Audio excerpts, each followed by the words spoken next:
Abenduaren laua, goizeko 10:00 ireki berri ditu ateak Durangoko Euskal Liburu eta Disko Azokaren 46. edizioak. Aurten ere, Euskal Kulturaren hiriburu izango da Durango. Hilaren 8 bitartean, 300 erakusgai izango dira ia eta produktuak ere eduka liburuak, diskoak, bideoak eta beste bateko argitalpenak ere bai.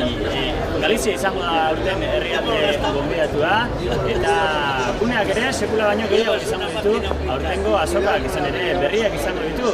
Kabia, irudienea eta eszenatokia hain justu ere, antzerkigintzaren, teknologia berrien eta ikusten duzuen guneak eta hoiez gain, ohiko guneak ere bai, azokaz gain noski gaur literatura aretoa eta azken urteetan indar handia hartu duen ahotsenea, musika eta literatura sorkuntzaren gunea bertan solasaldiak, aurkezpenak eta zuzeneko musika emanaldiak izango dira, beraz, egun hauetan, Durangon batuko da Euskal Kulturgintza.